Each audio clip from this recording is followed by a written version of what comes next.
நிச்சயமாய் கர்த்தர் நம்மை நடத்துவார். இந்த நாள் செய்திக்கு ஆதாரமாக எடுத்து வாசிப்போம். உபாகமம் 28வது அதிகாரம் 1வது வசனத்தை. இன்று நான் உனக்கு விதிக்கிற உன் தேவனாகிய கர்த்தருடைய கட்டளையின்படி எல்லாம் செய்ய நீ கவனமாய் இருக்கும்படிக்கு அவர் சத்தத்திற்கு உண்மையாய் செவி கொடுப்பாயானால் உன் தேவனாகிய கர்த்தர் பூமியில் உள்ள சகல ஜாதிகளிலும் உன்னை மேன்மையாக வைப்பார். நல்ல சத்தமாக ஒரு ஆமென் சொல்லுங்களேன். இந்த வருடம் கர்த்தர் நமக்கு தந்த வெளியேற பெற்ற ஒரு வார்த்தை, அவர் நம்மை மேன்மையாய் வைக்கிற ஆண்டவர், அவர் நம்மை மேன்மையாய் உயர்த்துகிற ஆண்டவர். அல்லேலூயா. கர்த்தர் அவரை நம்புகிறவர்களை அவர் உயர்த்தி அவர் ஆசீர்வதிக்க அவர் போதுமான தேவனாக இருக்கிறார். நிச்சயமாகவே இந்த வருடத்தினுடைய வாக்குத்தத்தங்களின்படியாய் தேவன் அவருடைய வார்த்தையை கர்த்தர் உங்களுக்கு ஆசீர்வாதமாய் கர்த்தர் தருவார். அல்லேலூயா. வார்த்தையை நம்புகிறவர்களை, வார்த்தைகளை விசுவாசிக்கிறவர்களை நிச்சயமாய் அவர் கைவிடுகிறவர் அல்ல. அவர் சொன்னதை நிறைவேற்றுகிற தேவனாக இருக்கிறார். ஆமென். இந்த நாள் காலை வேளையிலும் இந்த வசனத்தின் அடிப்படையில் சில காரியங்களை சுருக்கமாய் தியானிப்பதற்கு ஆண்டவர் நமக்கு உதவி செய்வாராக. இன்று கர்த்தர் என்னை மேன்மைப்படுத்துகிற தேவன். எப்போது ஆண்டவர் நம்மை மேன்மைப்படுத்துகிறார்? இந்த வார்த்தையிலிருந்து ஆண்டவர் நமக்கு கற்றுக் கொடுக்கிறதான காரியங்கள் என்ன? எப்போது என்னுடைய வாழ்க்கையில் தேவன் என்னை உயர்த்த வல்லமை உள்ளவராக இருக்கிறார் என்று நாம் வாசிக்கும் போது வேத புஸ்தகத்தில் ஆண்டவர் அநேக வாக்குத்தத்த வசனங்களை நமக்கு தந்திருக்கிறார். அல்லேலூயா. அநேக வாக்குத்தத்தங்க வசனங்கள் ஒவ்வொரு ஆண்டு, ஒவ்வொரு மாதங்களும், ஒவ்வொரு நாளிலும் கூட கர்த்தர் நமக்கு வாக்குத்தத்த வசனங்களை தந்து அவருடைய வார்த்தையை கொண்டு தேவன் நம்மை நடத்தி கொண்டே இருக்கிறார். அல்லேலூயா. இந்த வார்த்தைகள் எல்லாம் எப்போது கர்த்தர் நம்முடைய வாழ்க்கையை நிறைவேற்றுவார் என்று பார்க்கும்போது கொடுக்கப்பட்டதான அதே வார்த்தையில் அதை நிறைவேற்றுவதற்கான வழிகளையும் கர்த்தர் நமக்கு வைத்திருக்கிறார். ஆமென். நீங்கள் பார்க்கும்போது நம் வேத புஸ்தகத்தை தொடர்ந்து வாசிக்கும் போது ஆண்டவர் கொடுக்கிற எல்லா வாக்குத்தத்தத்தோடு கூட ஆண்டவர் ஒரு கட்டளையும் கர்த்தர் நமக்கு சேர்த்து கொடுப்பார். எதை கொடுப்பாரு? வாக்குத்தத்தத்தோடு கர்த்தர் எதை கொடுப்பாரு? கட்டளையும் சேர்த்து கொடுப்பார். நம்ம எல்லாருக்கும் புது வருடத்தில் இது போல் கார்டு நம்ம எல்லாருக்கும் கொடுத்துருப்பாங்க. எத்தனை பேர் இந்த மாதிரி கார்டு வாங்கினீங்க? நல்லா சத்தமாக ஒரு ஆமென் சொல்லுங்களேன். இந்த கார்டை வாங்கணும்னு நம்ம எல்லாம் முதல்ல எதை பார்ப்போம்? ஆண்டவர் எனக்கு என்ன வார்த்தையை கொடுத்துருக்கிறார். ஆனால் இந்த கார்டை பிரிண்ட் பண்ணவங்க அழகாக பிரிண்ட் பண்ணியிருப்பாங்க. விசுவாசிப்பதற்கான வாக்குத்தத்தம் மாத்திரை வச்சு முடிச்சிட்டாங்களா? இதை இல்லை. அந்த கார்டை அப்படியே திருப்பி பார்த்தா என்ன இருக்கும்? கீழ்ப்படிவதற்கான கட்டளையை கர்த்தர் வைத்திருக்கிறார். இந்த காரியங்களை கர்த்தர் சொல்கிறார் என்றால், யாருடைய வாழ்க்கையில் நீங்கள் விசுவாசிக்கிற வாக்குத்தத்தங்கள் உங்களுக்கு நிறைவேற்றப்பட வேண்டும் என்றால் நீங்கள் செய்ய வேண்டிய, கீழ்ப்படிய வேண்டிய கட்டளைகளையும் கர்த்தர் நமக்கு வைத்திருக்கிறார். அல்லேலூயா. எத்தனை பேர் இந்த கார்டில் வாக்குத்தத்தத்தில் தான் வாசிச்சிங்க? அப்படி வாசிச்சு பைபிளை வச்சிட்டோமா, இல்லை பின்னாடி கட்டளையை பார்த்தோமா? கட்டளையை படிச்சு இருக்கணும். நல்லா புரிஞ்சுக்கங்க. சொல்லப்பட்ட கட்டளைகளை நிறைவேற்றினால்தான் ஆண்டவர் தந்த வாக்குத்தத்தங்கள் நம்முடைய வாழ்க்கையில் என்ன பண்ணும்? நிறைவேறும். இந்த என் கையில் இருக்கிற கார்டில் அழகாக ஒரு வாசகம் போடப்பட்டிருக்கு. விசுவாசிப்பதற்கான வாக்குத்தத்தம், உனக்கு பாக்கியமும் நன்மையும் உண்டாயிருக்கு. ஆண்டவர் அப்படியே நிறுத்திட்டாரா? எப்போ உனக்கு பாக்கியம் நன்மை உண்டாகும் என்று பின்னாடி திரும்பி பார்த்தா ஆண்டவர் அழகாக சொல்றார், உன் தேவனாகிய கர்த்தரையே என்ன பண்ணு? சேவிக்க கடவீர்கள். அப்போ எப்பொழுது பாக்கியமும் நன்மையும் உண்டாகும் என்றால், தேவனை நீ முழுவதுமாய் சேவிக்கும் போது கர்த்தர் நம்முடைய வாழ்க்கையில் ஆசீர்வாதங்களை தருகிற தேவனாக இருக்கிறார். அல்லேலூயா. இன்னைக்கு நான் சொல்லும்போதே சிலர்லாம் எடுத்து பார்த்துருப்பீங்க, என்ன கர்த்தர் கட்டளையை கொடுத்துருக்கிறாரு, என்ன வாக்குத்தத்தங்களை கொடுத்துருக்கிறாருன்னு. அப்போ ஆண்டவர் திருச்சபைக்கு ஒரு வாக்குத்தத்தத்தை என்ன பண்ணுறாரு? கொடுக்குறார். ஆனால் நம்ம கையில் இருக்கிற போர்டுலையும் ஸ்டிக்கர்லையும் என்ன இல்லை? பின்னாடி கட்டளை. ஆனால் ஆண்டவர் எப்பங்க திரும்ப அந்த கட்டளை வைக்கிறாரு? இனி சொல்லப்படுகிற எல்லா செய்திகளிலும் என்ன இருக்கும்? கட்டளைகளை கர்த்தர் கொடுப்பார். ஆமென். இந்த வசனத்தில் ஆண்டவர் நாம் செய்ய வேண்டிய, நாம் நிறைவேற்ற வேண்டிய ஒரு கட்டளையை கர்த்தர் வைத்திருக்கிறார். யாரை கர்த்தர் மேன்மையாய் உயர்த்துவார், யார் பூமியில் உள்ள சகல ஜாதிகளிலும் மேன்மை அடைவார்கள் என்றதான ஒரு கட்டளையோடு கூட சேர்த்து இந்த வாக்குத்தத்த வசனத்தை தேவன் நமக்கு கொடுத்திருக்கிறார். என்ன கட்டளையை கர்த்தர் இங்கு நமக்கு கொடுத்திருக்கிறார் என்று வாசிக்கும் போது அதே வசனத்தை நீங்கள் தொடர்ந்து வாசிங்களேன். வாசிங்க. இல்லை, அந்த 1வது வசனத்தை வாசிங்க. இன்று நான் உனக்கு விதிக்கிற உன் கட்டளை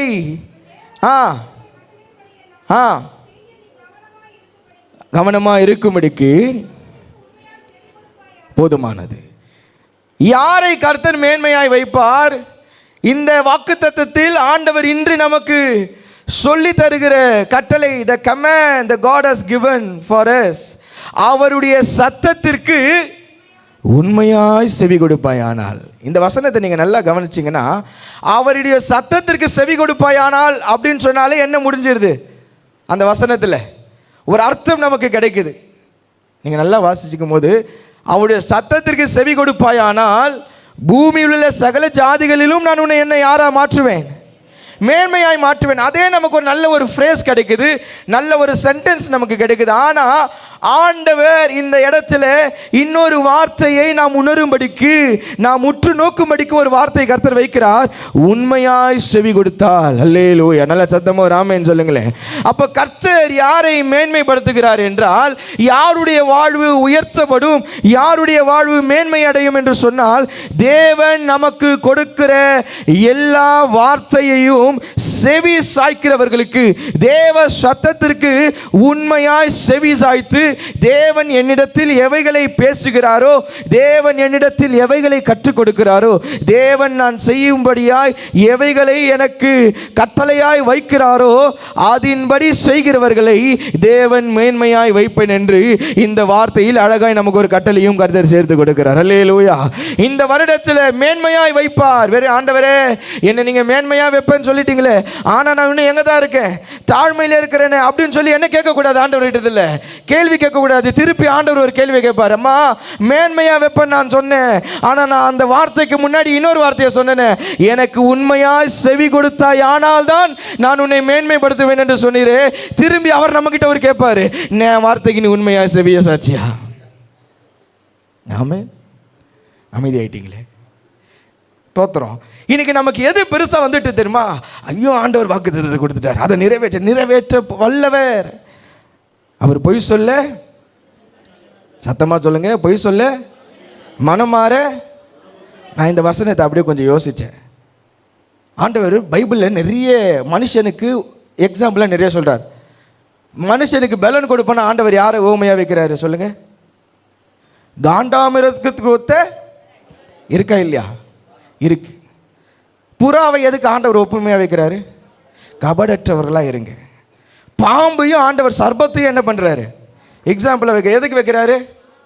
வினா உள்ளவர்களாக. நான் நினச்ச ஆண்டவரே பலனுக்கு யாரா? காண்டாம இருக்கும். கபடற்றவர்களாக இருக்க யாரு? ஆனால் மனுஷன் ஆண்டவர் உனக்கு எக்ஸாம்பிளை வச்சுக்கிறாரு. எதுக்கு வச்சிருக்காரு? இப்போ நம்ம தானே சொன்ன பொய் சொல்லாவர் மனமாற. அப்போது ஆண்டவருக்கே தெரிஞ்சிருக்கு பாருங்க நம்ம கேரக்டர்.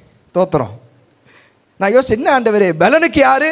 சிங்கம் கரடி புலிலாம் சேர்த்துட்டு இந்த பொய் சொல்லுறதும் ஏமாத்துற வேலையை யாருக்கிட்ட விட்டுட்டீரு? யாருக்கிட்டங்க? அப்படி சொல்லக்கூடாது, நம்ம கிட்ட விட்டுட்டாரு. தோத்துறோம். ஆமே.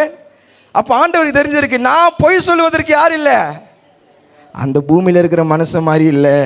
அல்லேலூயா. நான் மனம் மாறுவதற்கு யார் இல்லை, இந்த பூமியில் இருக்கிற மனுஷன் மாதிரி இல்லை. உன்னிடத்தில் நான் ஒரு காரியத்தை சொன்னேன் என்றால் அதை நிச்சயமாகவே நான் செய்து முடிக்க அவர் வல்லமையுள்ள தேவனா இருக்கிறார். நல்ல கை உயர்த்தி ஆமென் சொல்லுங்களேன். அல்லேலூயா. நிச்சயமாக இந்த ஆண்டு நீங்கள் தேவ சத்தத்திற்கு உண்மையாய் செவி கொடுக்கும் போது 26 முடியும் போது ஒரு மேன்மையான இடத்துல கர்த்தர் உங்களை கொண்டு போய் அமர்த்திருப்பார். அல்லேலூயா. எப்போது அந்த மேன்மை என்ன சத்தம்? அது பலிபீடத்தில் இருந்து தேவன் நீங்கள் நிறைவேற்ற வேண்டிய, நீங்கள் கீழ்ப்படிய வேண்டிய, நீங்கள் செய்து முடிக்க வேண்டிய அநேக காரியங்களை கர்த்தர் என்ன பண்ணிக்கொண்டே இருப்பார். இந்த வருஷம் முழுவதும் கற்றுக் கொடுத்து கொண்டே இருப்பார். எதை நாம் செய்ய வேண்டும் என்று ஆண்டவன் நமக்கு போதித்து கொண்டே இருப்பார். அதன்படி செய்கிறவர்கள் 2026 டிசம்பர் 31 வரும்போது எப்படி இருப்பாங்க? சத்தமாக தான் சொல்லுங்களேன். எப்படி இருப்பாங்க? அப்படி செய்யாதவங்க எப்படி இருப்பாங்க? தோத்துறோம். அடுத்த கேரக்டர் அது செவி கொடுக்கிறவர்கள். அதுக்கு இன்னொரு பதத்தை நான் பயன்படுத்த விரும்புகிறேன். தேவனுடைய வார்த்தையின் மேல் கவனம் செலுத்துகிறவர்களை கர்த்தர் மேன்மையாய் வைப்பார். செவி கொடுக்கறதுனா எப்படி பாஸ்டர்? அவர் சொல்கிற வார்த்தையின் மேலே எப்படி இருக்கணும்? கவனமாக இருக்கணும். The one who gave the attention to the word of God. பள்ளிக்கூடங்களில் பாடம் எடுக்கும்போது சொல்லுவாங்க, உன் அட்டென்ஷன் யார் மேலே இருக்கணும்? யார் மேலே இருக்கணும்? டீச்சர் மேலே இருக்கணும். இப்போ உங்கள் அட்டென்ஷன்லாம் யார் மேலே இருக்கணும்? தோத்துறோம். யார் மேலே இருக்கணும்? அப்போதான் இங்கேருந்து சொல்கிற வார்த்தை என்ன வரும்? அப்போ ஆண்டவர் சொல்கிறாரு, அட்டென்ஷன் இருக்கணும். யார் மேலே? வசனத்து மேலே கவனம் இருக்கணும். எங்க? வசனத்தின் மேலே கவனம் இருந்தாதான் அதை நம்மால் செயல்படுத்த முடியும். ஆமென் சொல்லுங்களேன். ஏன் இன்னைக்கு வசனத்தை நம்மளால செயல்படுத்த முடியல தெரியுமா? ஆராதனை நேரங்களிலே, செய்தி நேரங்களிலே, ஜெப நேரங்களிலே ஆண்டவர் பேசுகிறதை கவனிப்பதற்கான ஒரு அட்டென்ஷன் நம்ம இடத்துல இல்லாமல் போயிட்டு, ஒரு கவனக்குறைவு. சரி, அவங்க எதை பேசுவாங்க, வந்தாச்சு, மணி என்ன 2 மணி நேரம் உட்காந்தாச்சு, சரியா முடிஞ்சிச்சு ஆராதனை. என்ன பாஸ்டர் 10 மணி ஆயிடுச்சு, இன்னும் பிரசங்கத்தை 10 ஆயிடுச்சு, இன்னும் என்ன பண்ண மாட்டேங்கிற, 11 மணி ஆயிடுச்சு, அவ்வளோதான். நமக்கெல்லாம் எப்படி ஆகிடும்? பிபி தோத்திரம். ஏன் 11 மணி வரைக்கும் இவர் என்ன பண்ணுறாரு? அது என்ன இல்லை, அட்டென்ஷனே இல்லை. சிலர் என்ன பண்ணுவாங்க தெரியுமா? ஒரு ஆமேன் சொல்லுங்க. ஆமேன் எடி அப்படி ஆமீன் வரும்போது எதை பார்த்துப்போம்? கையை பார்த்துப்போம். இங்கே யாரும் அப்படி இருக்க மாட்டீங்கன்னு கர்த்தருக்குள்ளே விசுவாசிக்கிறேன். அல்லேலூயா சொல்லிட்டீங்க. யாரும் டைமை பார்க்கக்கூடாது. எனக்கு நான் ஒரு ஆள் மட்டும் தான் பார்ப்பேன். ஃபோனே வந்திருக்காது. ஃபோனை எடுத்து என்ன பண்ணுவோம்? ஏதோ அப்படியே டைம் வந்துச்சு, டைம் பார்த்து என்ன பண்ணிவிடுவோம்? ரொம்ப நேரம் உட்காந்து டயர்டாக இருக்குது பாஸ்டர், அப்படியே திரும்பி எதை பார்ப்போம்? இதெல்லாம் என்ன ஆயிடுது? கவனம் இல்லாமல் போயிடுது. எது மேலே? எது மேலே? சத்தமா எது மேலே? வசனத்து மேலே கவனம் இல்லாமல் போகிறதுனால வசனத்தை ஆண்டவர் கொடுக்கிற எதை நான் செயல்படுத்த வேண்டும் என்று தேவன் நமக்கு விதிக்கிற அந்த கட்டளையின் மேலே எது இல்லாமல் போயிடுது? கவனம் இல்லை. கவனம் இல்லாததுனால வார்த்தை எனக்குள்ளே என்ன பண்ண மாட்டுது? போக மாட்டுது. வார்த்தை எனக்குள்ளே போகாததுனால நான் என்ன பண்ண மாட்டேன்? வார்த்தையை விசுவாசிகளை செயல்படுத்த மாட்டோம். வார்த்தையை செயல்படுத்தாததுனால ஆண்டவரே சொல்லிட்டாரு, நீ வார்த்தையை கேட்டு செயல்படுத்தினா உன்னை யாரா வைப்பேன்? ஆனால் இப்போ நமக்குள்ள நேரத்தை பார்த்து கவனக்குறைவு வந்து வசனத்தை கேட்காம வார்த்தையின்படி நடக்காம செய்கிற சின்ன சின்ன காரியம் ஆராதனைக்குள்ளே வந்து என்னுடைய முழு அட்டென்ஷனை தேவன் மேலே கொடுக்காம போனதுனால தான் மேன்மையாக வைப்பேன்னு சொல்கிறாரு. ஆனால் என்ன முடியல? மேன்மை அடைய முடியல. 2025 ஆண்டவர் என்ன வசனம் கொடுத்தாரு? உன்னை மிகவும் பெருகிட்டமா. சிம்பிளாக ஒரு காரியம் சொல்கிறேன். ஏன் தெரியுமா பெருக முடியல? 2025 முழுசும் பெருகாதவங்களாம் என்ன நிலையில் திரும்ப இருந்திருக்கும்? வார்த்தை மேலே எது இல்லை? கவனம் இல்லை. I tend listen to the word of God. I tend give my attention to the word of God. ஆண்டவருடைய வார்த்தையின் மேலே என்னுடைய முழு கவனத்தை, அவருடைய சொல்கிற எதை சொல்லுகிறார் என்பதை கேட்பதற்கான அந்த கவனத்தை நான் செலுத்த மறந்ததினால் சில நேரங்களில் என்னால் ஆண்டவருடைய வாக்குத்தத்தத்தை முழுமையாக என்ன பண்ண முடியாது? சுதந்திரிக்க முடியாது. எப்போது ஒரு மனுஷன் தேவ சத்தத்தின் மேல் கவனம் உள்ளவராய் மாறுகிறான். முன்னுரையாய் சில காரியங்களை சொல்கிறேன், அதுக்கப்புறம் நான் செய்தியின் குறிப்புகளை ஒரு 3 காரியத்தை மாத்திரம் சுருக்கமாக சொல்லி முடிக்கிறேன். எப்போது ஒரு மனுஷன் தேவ சத்தத்திற்கு செவிசாய்க்க முடியும்? எப்போது ஒரு மனிதன் தேவன் வார்த்தைக்கு தன்னுடைய கவனத்தை முழுமையாய் செலுத்த முடியும் என்று பார்க்கும்போது, முதலாவது அவன் தேவனை அறிந்திருக்கும் போது தான். எப்போ சொல்லுங்க? எப்போ? பவுல் அழகாக சொல்கிறார். இதுக்கு நல்ல எக்ஸாம்பிள் யார் தெரியுமா? பவுல். பிலிப்பியர் 3:8 அவர் ஒரு வார்த்தையை அழகாக சொல்கிறார். அப்போஸ்தலனாகிய பவுல் பிலிப்பு சபைக்கு எழுதின அந்த நிருபத்தில், பிலிப்பியருக்கு எழுதின நிருபம் 3வது அதிகாரம் 8வது வசனத்தில் சொல்கிறாரு, அது மாத்திரமல்ல, என் கர்த்தராகிய இயேசு கிறிஸ்துவை அறிகிற அறிவின் மேன்மைக்காக. அப்போ முதலாவது தேவனை அறிகிற அறிவு. யாரால தேவ சத்தத்துக்கு செவி சாய்க்க முடியும்? தேவனை அறிந்தால்தான் தேவனுடைய சத்தத்திற்கு செவி சாய்க்க முடியும். அல்லேலூயா. யார் அறியணும்? முழுமையாய் தேவனை அறியணும். நீங்க பாருங்க, அப்போஸ்தலனாகிய பவுல் தேவனை முழுமையாய் அறிந்தபடியினால் அவன் முழு மனதோடு தேவனுடைய சத்தத்திற்கு அவன் செவி சாய்த்து கொண்டே இருந்தான். அல்லேலூயா. ஆண்டவர் சொல்ற எல்லா வார்த்தைகளுக்கும் அவன் கீழ்ப்படிந்தான். இன்னைக்கு ஆண்டவர் அறிஞ்சாதான் அவர் சத்தத்திற்கு செவி சாய்க்க முடியும். ஆமென். பவுலை குறித்து நிறைய காரியங்களை பேசலாம், ஆனால் இது பிரசங்க குறிப்பல்ல, இது ஒரு முன்னுரையாக சொல்கிறேன். தமஸ்கு வீதியில் ஆண்டவர் அவனை சந்திக்கிறார். அப்போ பவுல் எழும்பி என்ன தெரியுமா கேட்பாரு? தேவனே, நான் என்ன செய்ய சித்தமாக இருக்கிறேன்? தேவனை அறிகிற மனுஷன், அவருடைய சித்தம் என்ன என்பதை அறிகிற மனுஷன். நல்லா புரிஞ்சுக்குங்க, இன்னைக்கு கர்த்தரை அறிந்தால்தான் தேவ வார்த்தைக்கு செவி சாய்க்க முடியும். ஆமென். நல்லா எல்லா வாலிப தம்பி தங்கச்சிங்களெல்லாம் குறிப்பாக சொல்கிறேன், உன் வாழ்க்கையில் நீ கர்த்தரை அறிந்திருந்தால் தான் தேவ சத்தத்திற்கு செவி சாய்க்க முடியும். இன்னைக்கு ஆண்டவருடைய சத்தத்திற்கு வழி விலகி ஓடுறோம் தெரியுமா? ஏன் இன்னைக்கு ஆண்டவர் சத்தத்திற்கு செவி சாய்க்க முடியல தெரியுமா? தேவனை அறிகிற அறிவு எங்கே இல்லை? எங்கே இல்லை? சபைக்கு வந்துட்டதுனால் நான் கர்த்தரை அறிந்தவன் என்பது அல்ல. எப்படி பவுல் பிலிப்பு சபைக்கு இங்கே சொல்றார், ஆனால் நியாயப்பிரமாணத்தில் பக்தி வைராக்கியம் பாராட்டினால், அவனுக்கு நியாயப்பிரமாண புஸ்தகம் தெரியும், சொல்லப்பட்ட கட்டளைகள் தெரியும், ஆனால் இதை காட்டிலும் என்ன விசேஷம்? கர்த்தரை அறிகிற அறிவு முக்கியம். அல்லேலூயா. இன்னைக்கு தேவ சமூகம் வந்துட்டோம்ப்பா, அதனால் நான் கர்த்தரை அறிஞ்சேன் இல்லை. உண்மையாய் உன்னுடைய வாழ்க்கையில் தேவ சத்தத்திற்கு செவி சாய்க்கும் போது தான் தேவனை அறிந்தவர்களாய் மாறுகிறோம். ஆமென். இரண்டாவது, யாரால் தேவனுடைய சத்தத்திற்கு செவி சாய்க்க முடியும் என்று பார்க்கும்போது, யாத்திராகமத்தின் புஸ்தகம் 33வது அதிகாரம் 11வது வசனத்தில் வாசிக்கிறோம். யாத்திராகமத்தின் புஸ்தகம் 33வது அதிகாரம் 11வது வசனத்தில், ஒருவன் தன் சிநேகிதனோடு பேசுவது போல கர்த்தர் மோசையோட முகமுகமாய் பேசினார். நூனின் குமாரனாகிய யோசுவா என்னும் அவனுடைய பணிவிடைக்காரனாகிய வாலிபன் ஆசரிப்பு கூடாரத்தை விட்டு பிரியாதிருந்தான். இரண்டாவது, யாரால் தேவ சத்தத்தை உண்மையா கேட்க முடியும்னு சொன்னா, அவருடைய சமூகத்தில் காத்திருக்கிறவர்களால் மாத்திரமே. அல்லேலூயா. பாஸ்டர் மோசஸ் அவர்கள் என்ன பண்ணிட்டாரு? ஆசரிப்பு கூடாரத்தில் போயிட்டு ஜெபம் பண்ணிட்டு என்ன பண்ணாரு? போயிட்டாரு. ஆனால் அங்கே இருக்கிற ஒரு வாலிபன் என்ன பண்ணான்? சமூகத்தை விட்டு எழுந்து போல பிரியாதிருந்தான். ஏன் தெரியுமா? அந்த சமூகத்தில் மோசையோடு கூட முகமுகமாய் பேசுகிற ஒரு தேவனுடைய மகிமையின் பிரசன்னத்தை இந்த வாலிபனாகிய யோசுவா கண்டுவிட்டான். ஆகவே அந்த சமூகத்தை விட்டு பிரியாது அங்கேயே காத்திருந்தான். ஆமே. இரண்டாவது, யார் என்று பார்க்கும்போது யோசுவா. யார் தேவ சமூகத்தில் அமருகிறார்களோ அவர்களால் தான் தேவ சத்தத்தை கேட்க முடியும், தேவனுடைய சத்தத்தை உணரவே முடியும். ஆமே. யோசுவா தேவ சத்தத்தை கேட்டது மாத்திரமல்ல, தேவனுடைய சத்தத்தை உணர்ந்து கொண்டான். யோசுவா புஸ்தகத்தில் வாசிக்கிறோம், வசனங்களை எடுத்து வாசிக்க வேணாம், நான் அப்படியே சொல்லிட்டு போயிடுறேன். மோசே மரித்த பிறகு என்ன செய்வது என்று அறியாத ஒரு சூழ்நிலை. ஆனால் இப்போது கர்த்தர் பேசினார். ஏன் தெரியுமா? அவர் பேசும்போது இவனை ஏன் தெரியுமா அதை அறிந்து கொண்டான்? இவன் தேவ சமூகத்தில் காத்திருக்கிற வாலிபனாக இருந்தான். அல்லேலூயா. எனக்கு பிரியமான விசுவாசிகளே, நீங்கள் தேவ சமூகத்தில் காத்திருந்து அவருடைய சமூகத்தை விட்டு பிரியாத ஒரு அனுபவம், ஒரு வாழ்க்கை நம்முடைய வாழ்க்கையில் வளரும்போது நிச்சயமாகவே அவர் சொல்லுகிற சத்தத்திற்கு நம்மால் செவி சாய்க்க முடியும். நல்ல கையை உயர்த்தவர் ஆமென் சொல்லுங்களேன். அவருடைய சமூகத்தின் மேல் நாட்டமில்லாதவர்களால் எதற்கு செவி சாய்க்க முடியாது?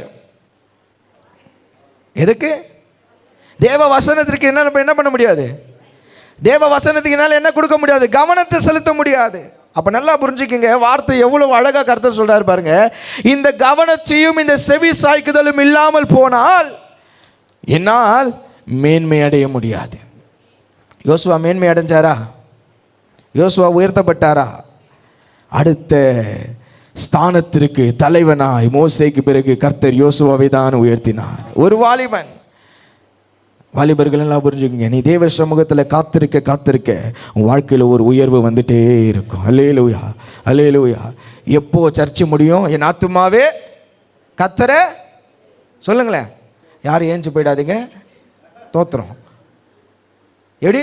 என் ஆத்துமாவே கர்த்தரை சோத்தரின்னு தான் சொல்லுவோம். அதுக்குள்ளே எங்கே ஆகிடும்? நம்ம தம்பிமார்கள் தங்கச்சிங்களாம் எங்கே எடுத்துக்கொள்ளப்பட்டுருவாங்க. தோத்திரம்.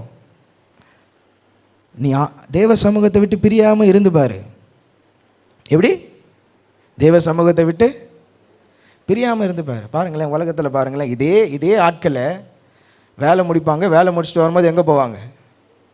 வீட்டுக்கு டைரெக்டாக வருவாங்களா? சிலர் என்ன பண்ணுவாங்க? ஒரு டீ சாப்பிடுவோம், அந்த டீயை குடிச்சிடுவான். டீ முடிச்சிடுவான், ஆனால் எங்கே பண்ண மாட்டான்? ஆரியாஸை விட்டு பிரியவே மாட்டான். ஐயா டீ கிளாஸ் காலி ஆனாலும் நான் ஆரியாசை விட்டு பிரிய மாட்டேன். இங்கே நல்லா இருக்கு, தோத்துறோம். ஆனால் சபைக்கு வந்தால் எப்படி? நல்லா பாருங்கள், சபைக்கு வந்தால் தான் டைம் ஆகும் நமக்கெல்லாம். ஆமான்றக்கு ஒரு ஆமேன்னு சொல்லுங்கள். எல்லோரும் நல்லா எவ்வளோ கவனிக்கிறீங்கன்னு நினைக்கிறேன். சபைக்கு வந்தால் என்ன ஆகும்? டைம் ஆகிடும். ஐயோ தோத்துறோம், போயிடுச்சே. ஆனால் அதே பாருங்களேன், வேலையே இல்லாமல் வெட்டியாக செலவிடுவோம். ஆனால் எப்படி இருக்கும்? 1 மணி நேரம் 2 மணி நேரம் இருந்தாலும் என்ன தம்பிங்களா? ஆமே, ஏதோ ஒரு முடிவோடு தான் வந்துக்கிறான்னு யாரும் நினைக்காதீங்க. தேவ சமூகத்தில் அமர்கிறவர்களை கர்த்தர் ஆசீர்வதிப்பார். 3வது, ஆண்டவர் யார் தேவ சத்தத்திற்கு செவி சாய்க்க முடியும் என்று சொல்லி நீங்கள் பார்க்கும்போது, சங்கீதங்களின் புஸ்தகம் 63வது சங்கீதம் 1வது வசனத்தை வாசிங்களேன். 63:1. தேவனே நீர் என்னுடைய தேவன், அதிகாலமே உம்மை தேடுகிறேன். அந்த வார்த்தையை கொஞ்சம் எல்லாம் நல்லா சேர்ந்து கொஞ்சம் நல்லா சத்தமாக வாசிங்களேன்.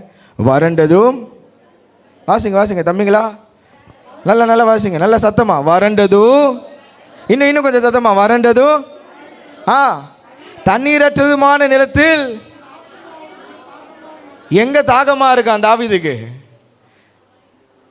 யாரும் என்ன தாகம் இருக்கு அவருக்கு? வறண்டு போன இடத்துல, விடாய்த்து போன இடத்துல, தண்ணீரற்ற சூழ்நிலையில், சரீர தாகம் அல்ல, தண்ணீரின் மேல் தாகம் அல்ல, என் ஆத்துமா தேவனின் மேல் தாகமா இருக்கிறது. அல்லேலூயா. என் மாம்சமானது உம்மையே வாஞ்சிக்கிறது. 2வது வசனம் ரொம்ப அழகா அதில் சொல்லப்பட்டிருக்கு. இப்படியே பரிசுத்த ஸ்தலத்தில் உம்மை பார்க்க ஆசையா இருந்து உமது வல்லமையையும் உமது மகிமையையும் கண்டேன். அல்லேலூயா. 3வது, யாரு தேவ சத்தத்திற்கு செவி சாய்க்க முடியும் தெரியுமா? ஆண்டவரை உண்மையாய் ஆராதிக்கிறவர்களால் தான். யாரால? எத்தனை மணி நேரங்க நம்ம சபையில் இருக்கிறோம்? ஒரு 5 மணி நேரம் சர்ச்சில் இருக்கிறோமா? ஒரு 6 மணி நேரம், 2.5 hours மேக்ஸிமம் 2 hours, இல்லைன்னா 2.5 மணி நேரம், அதிகபட்சம் 2.25 மணி நேரம். அதுக்கு மேலே என்ன பண்ணாது. ஆனால் தாவீது பாருங்க, வறண்டு போன இடத்துல பரிசுத்த ஸ்தலத்தில் உம்மை பார்க்க ஆசையாக இருந்தேன். எப்போ இந்த சங்கீதத்தை பாடுறாரு, அதுக்கு மேலே அந்த வார்த்தை சொல்லப்பட்டிருக்கு, வாசிங்களேன். எங்க? வனாந்திரத்தில் இருக்கும்போது, எனக்கு எதிராக என்னை நெருக்குகிற ஆட்கள் என்னை சூழ்ந்து இருக்கும்போது அவனுடைய வாஞ்சை தேவன் மேல் இருந்தது. நல்லா சொல்கிற பாருங்க, யாரால தெரியுமா கர்த்தருடைய சத்தத்தை உண்மையாக செவி சாய்க்க முடியும்? The one who worship the Lord without any distraction. எந்த விதமான டிஸ்ட்ராக்ஷன் இருக்கக்கூடாது. ஆராதிக்கும் போது என்ன இருக்கக்கூடாது? சபைக்குள்ளே வந்துட்டோமா, கதவை திறந்து உள்ளே வந்து உக்காந்துட்டோமா, அதோடு எங்கே போகக்கூடாது? சிந்தனை வெளியே எங்கேயும் போகக்கூடாது. யோசுவாக்கிட்டையும் மோசைக்கிட்டையும் ஆண்டவர் ஒரு வார்த்தை அழகாக சொன்னார். நீ நிற்கிற பூமி, அதனால் என்ன பண்ணு, உன் பாதரட்சி என்ன பண்ணு. இன்னைக்கு பாதரட்சியை போல வெளியே நம்ம எல்லாம் கழட்டுறோமா? அது கழட்டும் போதே என் சிந்தனையெல்லாம் எடுத்து எங்கே வச்சிடணும்? வெளியே வச்சுட்டு, எந்த சிந்தனையும் இல்லாமல், எந்த எண்ணமும் இல்லாமல், கணவனை பற்றி சிந்தை இருக்கக்கூடாது, மனைவியை பற்றி சிந்தை இருக்கக்கூடாது, பிள்ளைகளை பற்றி சிந்தை இருக்கக்கூடாது, நம்ம எதிர்க்கிறவர்களை பற்றி சிந்தை இருக்கக்கூடாது. அல்லேலூயா. மதியம் என்ன சாப்பிடுவோன்ற சிந்தனை இருக்கக்கூடாது. வீட்டுக்கு போய் என்ன செய்யணும், சமைக்கணும் என்ற எந்த சிந்தனையும் இல்லாமல், எந்த டிஸ்ட்ராக்ஷனும் இல்லாமல் நான் உள்ளே வந்துட்டேன்யா. இந்த 2 மணி நேரம் 2.5 மணி நேரம், குறைஞ்சபட்சம் ஒரு 3 மணி நேரம் கூட வச்சுங்களேன். இந்த 3 மணி நேரமும் நான் உண்மையாக நான் அவருடைய சமூகத்தில் அமர்ந்தேன்னா அவர் பேசுகிறத என்னால் அப்சர்வ் பண்ண முடியும். அல்லேலூயா. I can observe. என்னால் அதை உள்வாங்க முடியும். இன்றைக்கி சில நேரத்தில் ஏன் வார்த்தை உள்ள போல தெரியுமா? ஆராதனைக்குள்ளே தான் இருக்கிறோம், ஆனால் நம்ம சிந்தனைலாம் எங்கே இருக்கும்? எங்கே இருக்குது? இப்போயே அப்படி சுற்றி பார்த்தோன்னா அப்படியே என்னை பார்க்குற மாதிரியே இருக்கும், ஆனால் சிந்தனைலாம் எங்கே இருக்கும்? அப்படியே ஒரு மாதிரி ரெக்க கட்டியே ஆடுவோம், தோத்துறோம். ஆண்டவர் சொல்கிறாரு, அப்படி இருக்கக்கூடாது. ஒரே சிந்தையோடு தேவ சிந்தையோடு உள்ளே வந்து அமர்ந்துட்டோன்னா அவரை நோக்கி பார்க்குறதையே முழு மூச்சாக கொண்டு நான் ஒன்று சொல்லுவா, நீங்களாம் இறக்கி வச்சுட்டு உள்ளே வாங்கலை, ஆண்டவர் வார்த்தை உங்களை ஃப்ரெஷ்ஷாக ஆக்கிடும். ஆண்டவர் வார்த்தை என்ன ஆக்கிடும்? ஃப்ரெஷ்ஷாக ஆக்கி என்னை பலப்படுத்திடும். மறுபடியும் போகும்போது பாதராட்சியை போடும்போது அந்த சிந்தனை ஒன்று அங்கேருந்து வரும். வந்துட்டியா, வா நானும் வரேன். நம்ம என்ன பண்ண தெரியுமா? வார்த்தையினால் அதை நசுக்கி போட்டு விட்டு போயிடும். எதனால? இன்னைக்கு ஏன் வார்த்தை என்னால் உள்வாங்க முடியலன்னா, ஆண்டவரை ஆராதிக்கிற இடத்துல என்னால் சரியாக ஆண்டவரோடு கூட என்ன செலுத்த முடியல? நேரத்தை. ஜெபம் பண்ண வந்துட்டிங்களா? உபவாச ஜெபத்துக்கு வந்துட்டிங்களா? ஜெபிக்க தேவ சமூகத்தில் வந்துட்டிங்களா? அந்த நேரம் 1 மணி நேரமோ 1.5 மணி நேரமோ உபவாச ஜெபமோ என்ன ஆராதனை நேரங்களாக இருந்தாலும் சரி, உங்களுடைய முழு அட்டென்ஷனை யார் கர்த்தரை ஆராதிப்பதற்கு கொடுக்கிறார்களோ அவர்களை கர்த்தர் ஆசீர்வதிப்பார். தாவீது என்ன சூழ்நிலை ஆனாலும் அவனுடைய நோக்கம் எதில் தான் இருந்தது? கரடி வந்தாலும் எது மேலே தான் அவனுக்கு நோக்கம் இருந்தது? சிங்கம் வந்தாலும் அவன் நோக்கம் எது மேலே தான் இருந்தது? கோலியாத்து வந்தாலும் அவன் நோக்கம் எங்கே தான் இருந்தது? சவுல் துரத்தும் போது பாடப்பட்ட சங்கீதம், வனாந்தரத்தில் திரிகையில் பாடப்பட்ட சங்கீதம், என் ஆட்கள் குத்துனாலோ என் ஆட்கள் நெருக்கினாலோ எனக்கு விரோதமாய் போர் செய்து கொண்டிருந்தாலும் என் நோக்கம் என்ன தெரியுமா? பரிசுத்த ஸ்தலத்தில் உம்மை பார்க்க ஆசையாக இந்த நல்ல கையை உயர்த்தி ஒரு ஆமென் சொல்லுங்களேன். இந்த வாஞ்சை தாவீதோடு கூட அவன் வாலிப பிரயாசத்தில் இருந்தபடினால்தான் கர்த்தர் ஒரு நாள் அவனை மேன்மைப்படுத்தினார். ஹல்லேலூயா. இன்னைக்கு கர்த்தரை ஆராதிப்பதற்கு முக்கியத்துவம் கொடுக்கிறவர்களை தேவன் உயர்த்துவார். சத்தமோ ஆமென் சொல்லுங்களேன். ஆண்டவரை ஆராதிப்பதற்கு முக்கியம் வேணும். தேவ சமூகத்தில் உன்ன வந்துட்டோமா, என்ன ஆனாலும் சரி. என்ன லூக்கா சேகர் அவருடைய சாட்சி கேட்டிருப்பீங்க. அவருடைய மகன் இறந்து போயிட்டான். அவருடைய மகன் இறந்து போயிட்டான். சனிக்கிழமை அவருடைய மகன் வியாதிப்பட்டு இறந்து போயிட்டான். அந்த ஊழியக்காரருடைய சாட்சி நீங்கள் அந்த கேட்டிருந்தீங்கன்னா, இல்லை கேட்கலன்னா போய் கேளுங்க. அடுத்த நாள் ஆராதனை, அந்த மகனை அப்படியே எங்கே வச்சுட்டாங்க? மார்ச்சுவரிலே இரு. அடுத்த நாள் வந்து தேவ சமூகத்திலிருந்து ஆராதனை நடத்தினார். உடைக்கப்பட்ட நிலையில் அவர் இருக்கிறாரு. ஆனால் உடைக்கப்பட்ட ஜனங்களை உருவாக்குற கர்த்தருடைய வார்த்தையை பிரசங்கித்துக்கு இருந்தார். டிஸ்ட்ராக்ஷன் இருக்குங்க, இல்லாமல் இருக்காது. ஆனால் அவருடைய நோக்கம் என்னவா இருந்தது? எங்கள் பிள்ளை இறந்து போய்க்கு, ஆனால் நோக்கம் எங்கே இருக்கு? தேவனை ஆராதிப்பதில், தேவ நாமத்தை உயர்த்துவதில். இன்னைக்கு கர்த்தர் அவரை ஆசீர்வதித்திருக்கிறார். பாஸ்டர் லூக்கா சேகர் அவருடைய பாடல்கள் அநேகம் நம்ம பாடுறோம். ஆமாம் தானே? ஆமென். மலைகள் எல்லாம் வழிகளாக்குவார், அது அவர் எதனா பாட்டு தான். இந்த நிலையில் கர்த்தர் அவருக்கு ஒரு பாடல் கொடுத்தாரா, அதுதான் என்னதான் ஆனால் என்ன, என் மீட்பர் உயிரோடுண்டு. எதை பற்றியும் கவலைப்படாதீங்க, உங்களோடு கூட இயேசு இருக்கிறார். அவர் ஆராதிப்பதற்கு முக்கியத்துவம் கொடுங்க, கர்த்தர் உங்களை ஆசீர்வதிப்பார். இரண்டாவது, யாரால் தேவ சமூகத்திற்கு செவிசாய்க்க முடியும்? லூக்கா 10வது அதிகாரம் 39வது வசனத்தை வாசிங்களேன்.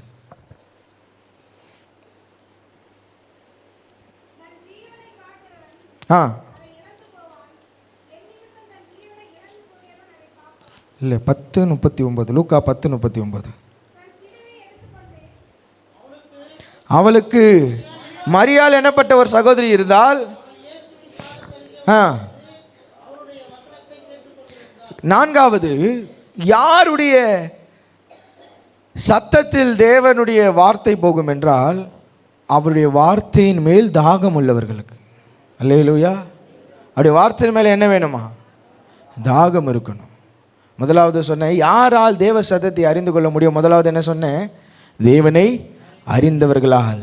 இரண்டாவதாக, தேவ சமூகத்தில் யோசுவாவை போல காத்திருக்கிறவர்களால். மூன்றாவது, தாவீதை போல கர்த்தரை ஆராதிப்பதற்கு முக்கியத்தை உண்மைத்துவத்தை கொடுக்கிறவர்களாய். நான்காவது, மரியாளை போல தேவ வசனத்தின் மேல் வாஞ்சை உள்ளவர்களால் தான் தேவ சத்தத்திற்கு செவி சாய்க்க முடியும். இங்கே இன்னொரு அம்மா இருந்துச்சு. அந்த அம்மா பேர் என்ன? அந்த அம்மாவுக்கு என்ன இல்லை? வசனத்து மேலே வாஞ்சை இல்லாமல் அந்த அம்மா என்ன பண்ணிட்டு போயிட்டு பாத்திரம் கழுவி சமையல் பண்ணி, அது அங்கே இன்னொரு ஆள் இருந்துச்சு. யாருங்க? மரியாள் வசனத்தை கேட்குறாங்க, மார்த்தாள் பாத்திரம் கழுவுறாங்க. சமைக்கிறாங்க. இன்னொரு ஆள் யார்? அவங்க வீட்டில் இருக்கிற இன்னொரு ஆள். அவர் எங்கே போனார்? நான் அப்படியே கற்பனையாக வச்சுட்டேன், மார்த்தால் அவரை கறி வாங்க அமைச்சிருப்பாங்க. அல்லேலூயா. அவர் எங்கே போயிட்டார்? இப்போ பர்ச்சேஸ் போயிட்டார். ஏன்னா இருந்திருந்தா 3 பேரும் என்ன பண்ணியிருக்கணும்? இயேசு வந்துட்டார் ஐயா, எடி இயேசு வந்தாச்சு, வார்த்தையை கேட்கணும். இன்னைக்கு தாகம் இல்லை, வசனத்தின் மேலே என்ன இல்லை? தாகம் வேணும். வசனத்தின் மேல் தாகம் இருக்கிறவர்களை கர்த்தர் ஆசீர்வதிப்பார். அல்லேலூயா. எத்தனை காரியம்? 4 காரியம். என்னென்ன? முதலாவது, யாரால் செவி கொடுக்க முடியும்? இப்போ நான் பேசுறதெல்லாம் யாரால்? முன்னுரையாக தான் பேசுகிறேன், இன்னும் நான் பிரசங்கத்துக்குள்ளே வரல. தோத்துறோம். அல்லேலூயா. எத்தனை பேர் இப்போ டைம் பார்த்தீங்க? யாரால தேவ சத்தத்துக்கு செவி சாய்க்க முடியும்? அவரை அறிகிறவர்களால் தான். 2வது, அவருடைய சமூகத்தில் காத்திருக்கிறவர்களால் தான். 3வது, 4வது, வசனத்தின் மேல இந்த காலை நேரத்தில் இந்த 4 குணாதிசயங்கள், the quality and the qualification, நாம் சொல்லப்பட்டதான இந்த 4 காரியங்களும் உள்ளடக்கின ஒரு மனிதனை குறித்து ஒரு 3 காரியங்களை தியானிக்க கர்த்தர் நமக்கு உதவி செய்வார். அல்லேலூயா.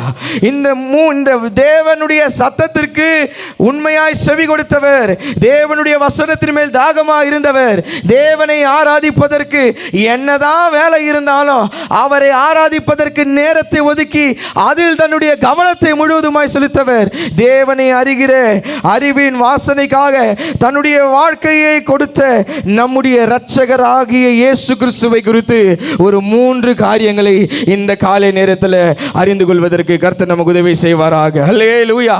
ஆண்டவராகிய இயேசு கிறிஸ்து தன்னுடைய வாழ்க்கையில் அவர் தேவனை அறிந்திருந்தார், தேவ சமூகத்தில் காத்திருப்பதற்கு முக்கியத்துவம் கொடுத்தார், தேவனை ஆராதிப்பதற்கு நேரத்தை ஒதுக்கினார், தேவ வசனத்தின் மேல் அவர் கவனம் உள்ளவராக இருந்தார், தேவ சத்தத்திற்கு அவர் செவி சாய்த்தார். அல்லேலூயா. ஆகவே தேவன் இயேசு கிறிஸ்துவை உயர்த்தினார். அல்லேலூயா. நல்ல சத்தமா ஒரு ஆமென் சொல்லுங்களேன். இந்த காலை நேரத்தில் ஆண்டவராகிய இயேசு கிறிஸ்து தேவ சத்தத்திற்கு எந்த விதத்தில் செவி கொடுத்தார்? முதல்ல சொன்னேன், யார் தேவ சத்தத்திற்கு செவி கொடுப்பா? இப்ப யார் செவி கொடுத்திருக்கிறா? இயேசு. இயேசு எப்படி தேவ சத்தத்திற்கு செவி கொடுத்தார்? உபாகமம் அழகா சொல்லுது, என் வார்த்தைக்கு என் சத்தத்திற்கு உண்மையாய் செவி கொடுப்பாய் ஆனால். அப்படின்னா ஆனால் இருக்கு, செவி கொடுத்த படியினால் அப்படி நாங்கள் இல்லை, செவி கொடுப்பாய் ஆனால். இயேசு என்ன பண்ணாராம்? தேவ சத்தத்திற்கு செவி கொடுத்தார். இந்த காலை நேரத்தில் ஆண்டவராக இயேசு கிறிஸ்துவில் இருந்த அந்த குணாதிசயம், அந்த தேவ சத்தத்திற்கு செவி கொடுக்கிற அந்த வாழ்வு, அந்த தன்மை நம்முடைய வாழ்க்கையில் காணப்படும் போது கர்த்தர் நம்மை மேன்மைப்படுத்துவார். நல்ல கை உயர்த்துவார். ஆமென் சொல்லுங்கள்.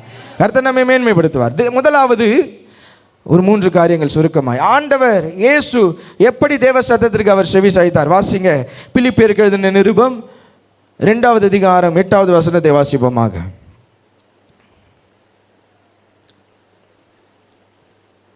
அப்போஸ்தலனாகிய பவுல் பிலிப்பு சபைக்கு எழுதின நிருபம் 2:8. அவர் மனுஷ ரூபமாய் காணப்பட்டு மரண பரியந்தமும், அதாவது சிலுவையின் மரண பரியந்தமும் கீழ்ப்படிந்தவராகி தம்மை தாமே. முதலாவது, ஆண்டவர் தேவ சத்தத்திற்கு எவ்வாறு செவி கொடுத்தார் என்றால் கீழ்ப்படிந்தவராய் செவி கொடுத்தார். எப்படி? He obey for the God's word. ஆண்டவர் இயேசுவை மேன்மைப்படுத்த, இயேசுவை உயர்த்த ஒரு பெரிய நோக்கம் என்ன தெரியுமா? ஒரு பெரிய காரியம் அவருடைய வாழ்க்கையில் இருந்தது என்ன தெரியுமா? அவர் கீழ்ப்படிந்தார். ஆமென். அவர் என்ன பண்ணாரா? கீழ்ப்படிந்தார். தேவன் தன்னிடத்தில் எவைகளை சொல்லுகிறாரோ, பிதாவாகிய தேவன் தனக்கு எவைகளை கட்டளை இடுகிறாரோ அது எல்லாவற்றையும் அவர் கீழ்ப்படிந்தவராக இருந்தார். அல்லேலூயா. நல்ல பக்கத்தில் கைப்பிடிச்சு சொல்லுங்க, கீழ்ப்படிஞ்சா. நல்லா கொஞ்சம் சத்தமாக சொல்லுங்களேன். கீழ்ப்படிஞ்சா மேன்மை நிச்சயம். நல்லா சொல்லுங்க, கீழ்ப்படிஞ்சா மேன்மை நிச்சயம். எப்போ கீழ்ப்படியணும்? எனக்கு ஒரு நாளுக்கா? இயேசு எப்போ கீழ்ப்படிஞ்சாரு? மரண பரியந்தம். அதாவது பவுல் கொஞ்சம் மோசமான ஆள் தான். அவ்வளோ அழுத்தி எழுதுறாரு பாருங்க. மரண பரியந்தம் இல்லைப்பா, சிலுவையின் மரண பரியந்தமும் அவர் கீழ்ப்படிந்தார். ஆமென். இன்னைக்கு கர்த்தர் உங்கள் மரணம் வரையிலும் கீழ்ப்படுகிற அந்த வாழ்க்கையை நீங்கள் தேவன் சமூகத்தில் கொடுக்கும்போது அவன் சொல்லுவா, நீங்கள் மறிக்கிற வரையிலும் கர்த்தர் உங்களை மேன்மையாக தான் வைப்பார். எத்தனை பேர் நான் சொன்னது புரிஞ்சது?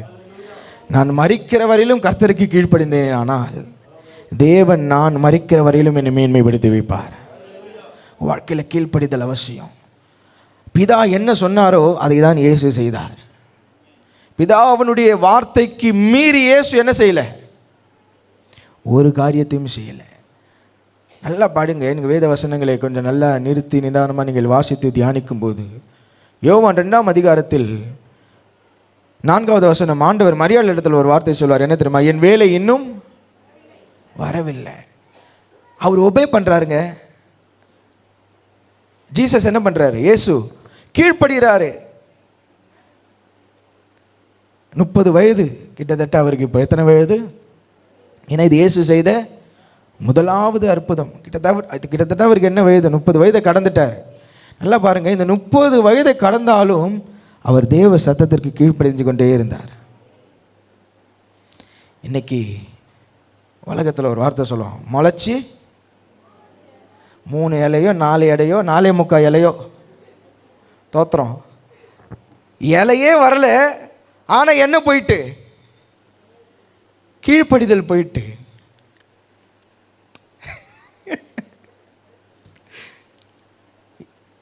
பிதாவுக்கு, தன்னுடைய தகப்பனுக்கு மறிக்கிற வரையிலும் இயேசு கீழ்ப்படிந்தார். நான் சொல்லவா பிள்ளைகளுக்கு சொல்கிறேன், நீ மறிக்கிற வரையிலும் உன் தகப்பனுக்கு கீழ்ப்படிந்தே இருந்தீன்னா உன்னை கர்த்தர் மேன்மைப்படுத்துவார். இந்த பசங்க யாரும் ஆமேன்னு சொல்லலை, தோத்திரம் அப்பயே தெரிஞ்சிடுச்சு எனக்கு. மறிக்கிற வரையிலும் யாருக்கு கீழ்ப்படியணும்? இயேசுக்கு. நான் சொன்னல 30 வயதை கடந்துட்டாரு. தங்கச்சிங்களுக்குன்னு சொல்கிறேன், நீ மறிக்கிற வரையிலும், உன் தகப்பன் உன்னோடு கூட இருக்கிற வரையிலும், உன் தாய் உன்னோடு கூட இருக்கிற வரையிலும் அவருடைய சத்தத்திற்கு நீங்கள் கீழ்ப்படிந்தீர்கள், ஆனால் தேவன் உங்களை மேன்மைப்படுத்துவார். இயேசு கீழ்ப்படிந்தார். அதனால தான் சொன்னார், அந்த அற்புதத்தை செய்ய சொல்லும்போது என் வேலை இன்னும். ஆனால் அதே யோவான்ல இயேசு இன்னொரு வார்த்தையை சொல்கிறார் பாருங்க. யோவான் சுவிசேஷம் 13:1 வாசிங்களேன். யோவான் 13:1 வாசிங்க. ஆ ஆ ஆ இப்போ அவருக்கு என்ன தெரிஞ்சிருச்சு? வேலை வந்தது. யோவான் ஆரம்பிக்கும் போது எப்படி ஆரம்பிக்கிறார்? இயேசு என் வேலை இன்னும் வரவில்லை. ஆனால் பஸ்கா வந்தோடனே இயேசுக்கு தெரிஞ்சிருச்சு என் வேலை வந்தது. இதுதாங்க மரண பரியந்தம் கீழ்ப்படுகிற அனுபவம். அல்லேலூயா. என்ன வேலை இயேசுவுக்கு வந்தது?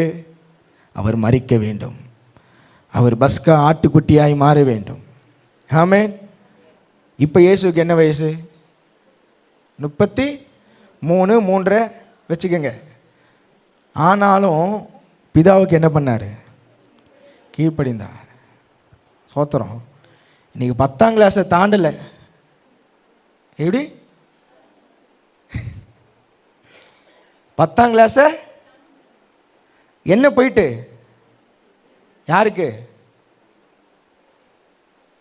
12க்கு போயிட்டோன்னா நம்மள என்ன பண்ண முடியாது? சொல்லுங்களேன். காலேஜுக்குள்ளே கால் எடுத்து வச்சுட்டா தோத்துறோம். யாரும் என்ன பண்ண முடியாது? மேன்மையே அடைய மாட்டீங்க, சொல்லிட்டேன்.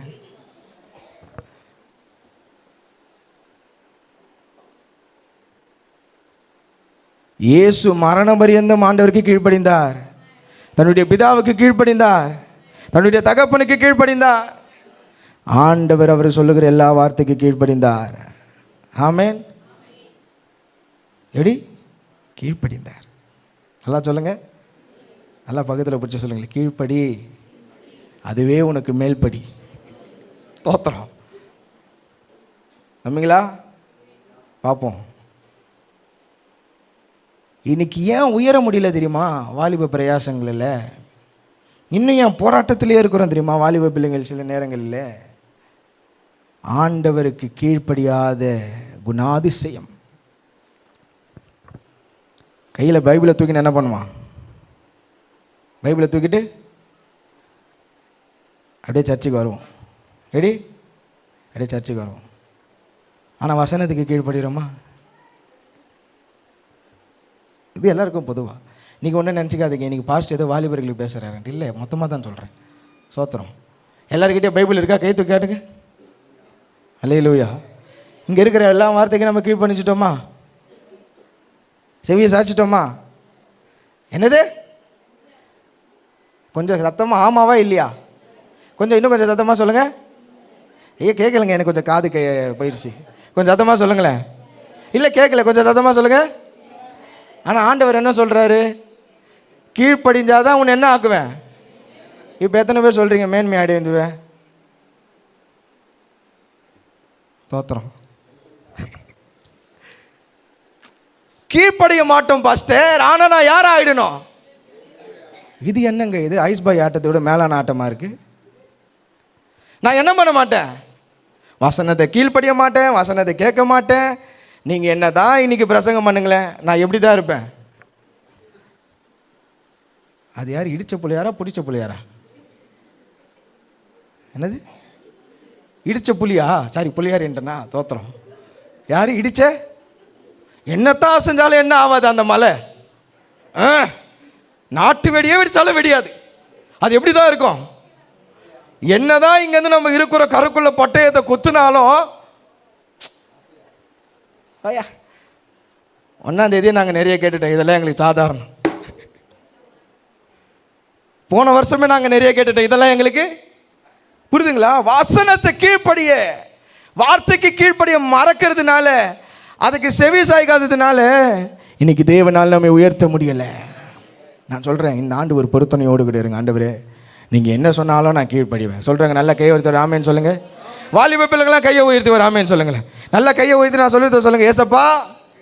வாலிப பிள்ளைகள் நல்லா சத்தமாக உங்கள் சத்தம் கேட்கணும். ஏசப்பா. ஐயோ கேட்கல. டேய் சொல்லுங்கய்யா. ஏசப்பா, இந்த வருஷம் எங்கள் அம்மா அப்பாவுக்கு நான் கீழ்ப்படியலைன்னா கொஞ்சம் சத்தமாக சொல்லுங்கள். எங்கள் அம்மா அப்பாவுக்கு, எல்லாம் மௌனம் ஆயிட்டானுங்களே, மௌன சாமியார் மாதிரி. எங்கள் அம்மா அப்பாவுக்கு சொல்லாமல் இன்னைக்கு விட மாட்டேன். எங்கள் அம்மா அப்பாவுக்கு சொல்லு. நல்லா கையை உயர்த்து சொல்லு. கை தூங்குங்கடா. எல்லாம் நல்லா கை தூங்க. தம்பிமார்கள், வாலிபர்கள், 33 35 வயசுக்குள்ளே கல்யாணம் ஆயிருந்தாலும் பரவாயில்ல, நல்லா கை தூக்குங்க. தோத்திரம். எங்கள் அம்மா அப்பாவுக்கு என்ன அப்படி உள்ளே போயிடுது? அம்மா அப்பாவுக்கு இன்னொன்னும் எங்கள் அம்மா அப்பாவுக்கு, எங்கள் பாஸ்டருக்கு சொல்லப்பட்ட வசனத்திற்கு கீழ்ப்படியலைன்னா இந்த வருஷம் என்னை மேன்மை ஆக்காதீங்க. தோத்திரம்.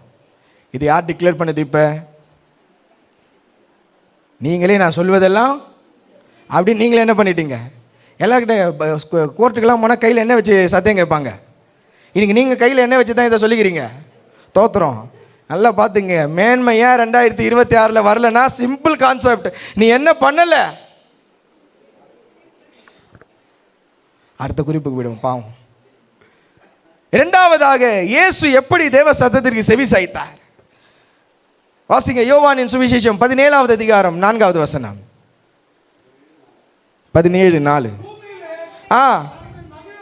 பூமியிலே நான் உம்மை மகிமைப்படுத்தினேன், நான் செய்யும்படி நீர் எனக்கு நியமித்த கிரியையை செய்து முடித்த. இரண்டாவதாக, அவர் வார்த்தைக்கு எவ்வாறு செவி சாய்த்தார்? He fulfilled his word. அவருடைய வார்த்தையை நிறைவேற்றுகிற அனுபவம் இயேசு கிறிஸ்துவினுடைய வாழ்க்கையில் இருந்தது. இன்றைக்கு கர்த்தருடைய வார்த்தையை நீங்கள் நிறைவேற்ற வேண்டும். எதை நிறைவேற்றணும்? தேவ வார்த்தையை நிறைவேற்றணும்.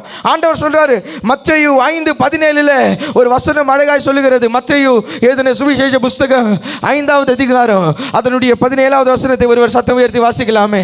நியாய பிரமாணத்தையாலும் தீர்க்க தரிசனங்களாலும் அழிக்கிறதற்கு வந்தேன் என்று எண்ணிக்கொள்ளாதிருங்கள். நல்லா சத்தமா சொல்லுங்க. அழிக்கிறதற்கு அல்ல, நிறைவேற்றுவதற்கே வந்தேன். அல்லேலூயா. ஆண்டவர் சொல்றார் யோவான்ல, நான் செய்யும்படி எனக்கு நீ நியமித்த கிரியையை செய்து முடித்தேன். நியாய பிரமாணத்தையும் தீர்க்க தரிசனங்களையும் தேவனுடைய வார்த்தையும் அழிக்கிறதற்கு அல்ல, அதை நிறைவேற்றுவதற்கே வந்தேன். இந்த காலை வேளையில சபையாரே, ஆண்டவருடைய உரத்த சத்தத்தோடு கூட ஒரு சத்தம் உங்கள் செவிகளில் அது எட்டுவதாக. தேவன் நீங்கள் நிறைவேற்ற வேண்டும் என்று உங்களுக்காக எல்லாருடைய வாழ்க்கையிலும் தனித்தனியாக ஒரு சித்தத்தை வைத்திருக்கிறார், ஒரு நோக்கத்தை வைத்திருக்கிறார். நீங்கள் செய்து முடிக்க வேண்டும் என்றுதானே ஒரு லக்கை வைத்திருக்கிறார். அதை நிறைவேற்றி முடிக்கிறவர்களை தேவன் மேன்மைப்படுத்த அவர் வல்லமையுள்ள தேவனாக இருக்கிறார். அல்லேலூயா. இன்னைக்கு ஜெபம் பண்ணுங்க. ஆண்டவரே, நான் செய்து முடிக்க வேண்டிய உம்முடைய சித்தம் என்ன? ஆமென். நான் எவைகளை செய்ய வேண்டும் என்று நீர் சித்தம் கொண்டிருக்கிறீர், அவைகளை எனக்கு காண்பித்தருளுவீராக. யோவான் 4:34 இயேசு ஆண்டவருடைய சித்தத்தை குறித்ததான சில காரியங்களை இன்னும் அழகாய் அவர் சொல்லுகிறார். அதை பார்க்கும்போது வாசிங்கள். யோவான் 4:34 இயேசு அவர்களை நோக்கி, நான் என்னை அனுப்பினவருடைய சித்தத்தின்படி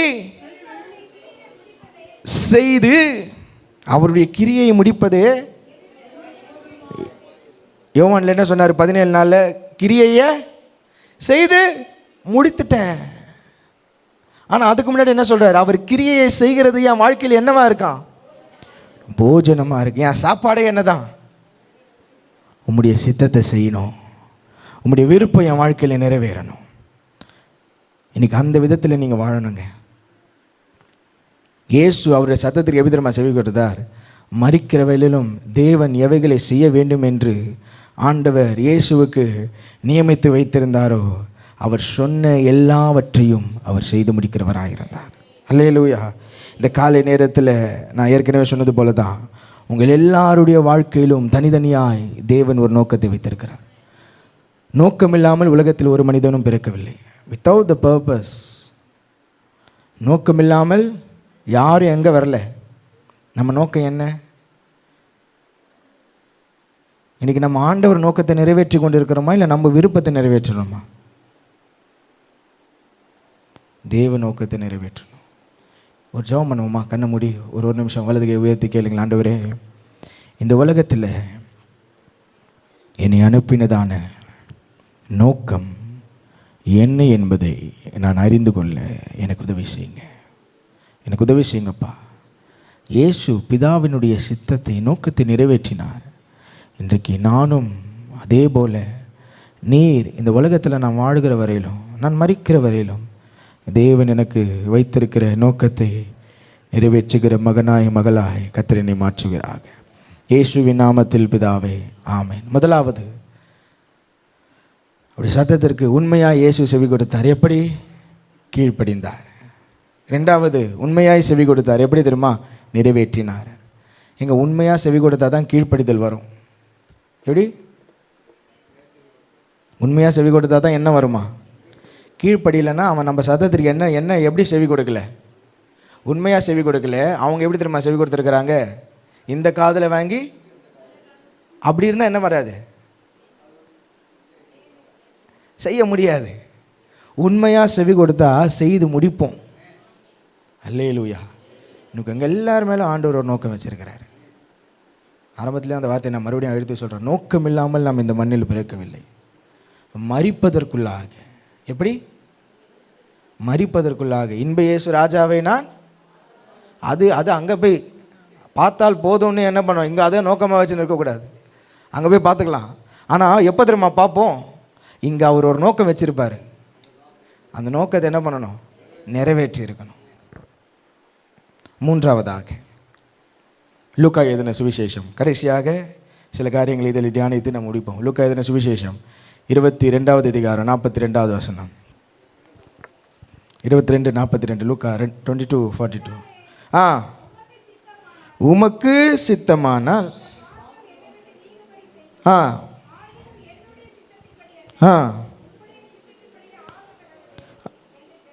அல்லேலூயா. மூன்றாவது, he accept the word. அவர் வார்த்தையை ஏற்றுக்கொண்டார். முதலாவது, Jesus obey for the word. ரெண்டாவது, ஜீசஸ் ஃபுல்ஃபில் த வேர்ட். மூன்றாவதாக, ஜீசஸ் அக்செப்ட் த வேர்ட். வார்த்தையை ஏற்றுக்கொள்கிறவர்களை கர்த்தர் ஆசீர்வதிக்கிறார். ஆண்டவர் பிதாவுக்கு சொன்ன, நிறைவேற்ற வேண்டும் என்று சொன்ன வார்த்தை அது எளிமையான வார்த்தை அல்ல. ஆமென். அது சுலபமாய் செய்து முடிக்கிற வார்த்தை அல்ல. அதற்கு அவர் காயப்படணும். சிலுவை மரணம் எப்படி இருக்கும் என்று யாருக்கு தெரியும்? இயேசுவுக்கு தெரியும். என்னெல்லாம் நடக்கும்னு சொல்லி யாருக்கு தெரியும்? என்னெல்லாம் நடந்துச்சு சிலுவை மரத்தில், சிலுவை பாதையில் அவர் போகும்போது அவர் குற்றவாளியாய் தீர்க்கப்பட்டார். யாருக்கு தெரியும் இது? இப்போ சொல்லுங்களேன், உங்களை குற்றவாளியாக தீர்க்கிறேன் அப்படின்னு சொன்னால் எத்தனை பேர் ஐ ஜாலி நான் வரேன்னு சொல்கிறவங்க ஒரு ஆமேன்னு சொல்லுங்கள்.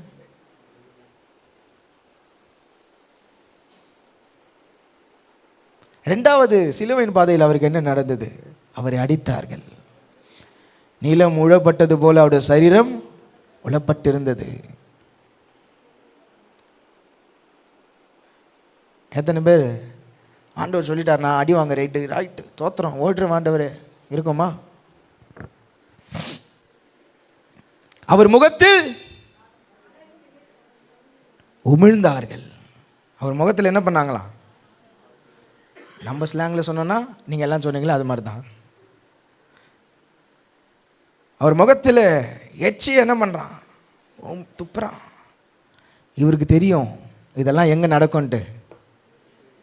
அவர் சிரசின் மேல் முள்முடி சூட்டப்படுகிறது.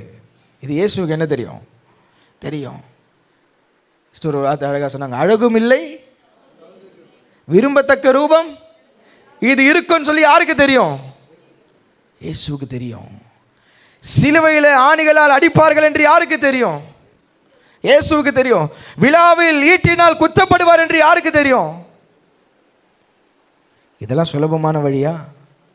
ஆனால் he accept, அவர் ஏற்றுக்கொண்டார். எவ்வளோ நல்ல ஆண்டவர்ல. இன்னைக்கு ஆண்டவர் இந்த பாடெல்லாம் நமக்கு கொடுக்கலங்க. சும்மா வேணா நம்ம சொல்லிக்கலாம், யோபோ போல நானும் என்ன பண்றேன்? எப்படி யோபோ போல நான் என்ன பண்றேன்? யாருன்னா ஓட்டு எடுத்து சொல்லிடுறீங்களா டெய்லி? ஆனால் நம்ம என்ன சொல்லிக்கிறோம்? யோபோ போல பாடு தோத்திரம் இல்லை. நமக்கெல்லாம் ஆண்டவர் ஜஸ்ட்டு யோபுக்கெல்லாம் உச்சந்தலையிலேருந்து நமக்கெல்லாம் நகத்தை கூட தொடலை ஆண்டவர். நீங்கள் நினைக்கிறீங்க நகத்தை கூட தொடலையா? எப்பா இதுவே இப்படின்னா நகத்தை கொஞ்சம் கட் பண்ணாருன்னா எப்படி இருக்கும்?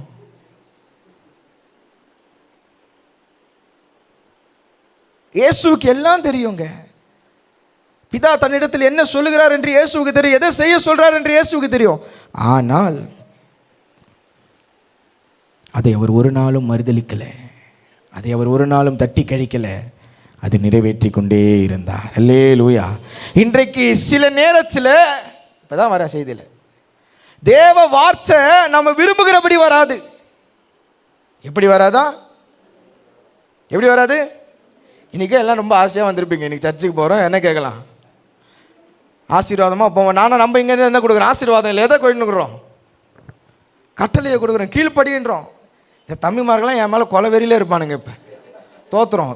எங்களை வேறு கை தூக்கி ஜெபம் பண்ண வேறு வைக்கிறேன். என்னம்மா கையை தூக்கி என்ன வேறு என்ன பண்ண வச்சிட்டீங்க?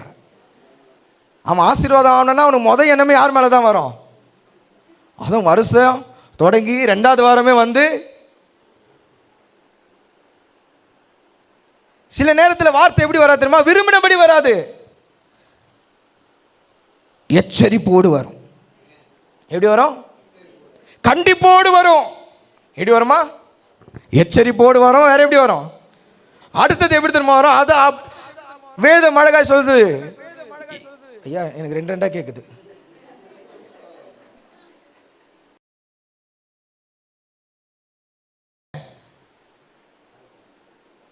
எபிரேயர் 4:12 வசனம் இப்படி வரும். சில நேரத்தில் நம்ம எல்லாருக்கும் தெரிந்த ஒரு வசனம், எபிரேயர் 4:12. நல்லா நல்லா சத்தமா, தேவனுடைய ஜீவனும் சில நேரத்தில் வார்த்தை எப்படி வரும்? அப்படி இல்லை, இருபுறமும் கருக்குள்ள பட்டயம். எப்படியா சொல்லுங்களேன், கொஞ்சம் சத்தமா சொல்லுங்களேன். எப்படி கொஞ்சம் நான் கொஞ்சம் வரேன் கொஞ்சம் பொறுமையா போகலாம். இன்னைக்கு இருபுறமும் கருக்குள்ள பட்டயம். ஐயா, இது ஒரு சைடு குத்துன்னு பார்த்தா எந்த சைடும் குத்துது? எடி இது ஒரு பக்கம் குத்தோன்னு பார்த்தா அடுத்த பக்கமும் குத்துதே. எங்க போனாலும் வசனம் குத்ததான் செய்யும். நான் சில நேரத்தில் விளையாட்டா சொல்லுவேன், நமக்கு எல்லாம் ஒரு நல்ல பழக்கம் இருக்கு. என்ன தெரியுமா? கண்டிப்பா எச்சரிப்பா ஆண்டவர் வார்த்தையை பேசினார்னு வச்சுக்க, நம்ம மண்டை இருக்கு பார்த்தீங்களா, நம்ம மூளை, நம்ம சிந்தனை, அது ஆண்டவரே நீர் எனக்கு தான் பேசுறீர்னு சொல்லி ஒரு நாள் என்ன பண்ணாது, அக்செப்டே பண்ணாது. இப்போ கூட நான் கூட சொன்னேன் பாருங்களேன், வாலிப தம்பி நீ தேவனுச்ச தகப்பனுக்கு அப்படின்னு இங்கே பல பேருடைய எண்ணம் சில வாலிபருக்கு மேலே போயிருக்கும். அப்படின்றவங்க ஒரு ஆமேன்னு சொல்லுங்க. பல பேருடைய எண்ணம் யாரை பார்த்து போயிருக்கோம்? ஒருவேளை பாஸ்ட் இவங்களை தான் சொல்றாரு, பிரதர் தேவனுக்கு கீழ்ப்படி அப்படின்னும் போது சிலருடைய எண்ணம் எங்கே போயிட்டு இருக்கோம்? ஓ பாஸ்ட் இவங்களை தான் சொல்றாரு, ரைட்டு கண்டுபிடிச்சிட்டேன் நான். அப்படி இருக்கக்கூடாது. இங்கேருந்து கண்டிப்பா எச்சரிப்பா வரும்போது எப்படி ஏற்றுக்கணும் வார்த்தையை? ஆண்டவரே நீ யாருக்கிட்ட பேசுறீரு? என்கிட்ட பேசுறீரு. அதனால தான் வசனம் இருபுறமும், நீ எந்த பக்கம் போனாலும் வசனம் என்ன பண்ண நம்மள குத்தம். சிம்பிளா சொல்வா, போன வாரம் தான் பெரிய பாஸ்டர் திட்டினார்னு பார்த்தா நீங்களே புரிஞ்சுக்கிங்க. இந்த வாரமும் இந்த ஆள் வந்து என்ன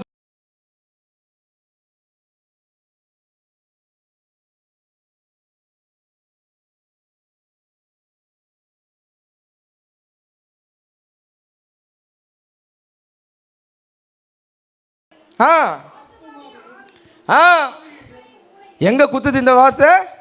ஆத்துமாவை குத்தம், ஆவிய குத்தம், கணுக்களே குத்தம், ஊனையும் குத்தம். பாருங்க அப்போ அந்த எவ்வளவு ஷார்ப்பான பட்டயம். ஆமென், எவ்வளவு ஷார்ப்பான பட்டணம். இப்படி வசனம் வரும்போது எத்தனை பேர் ஏற்றுக்கொள்ள ஆயத்தம்?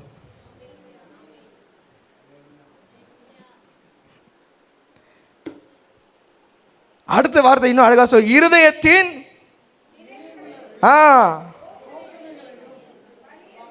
வசனம் எதை வெளிப்படுத்துன்னு தெரியுமா? உங்க இருதயத்தினுடைய நினைவையும் யோசனை என்ன பண்ணும்?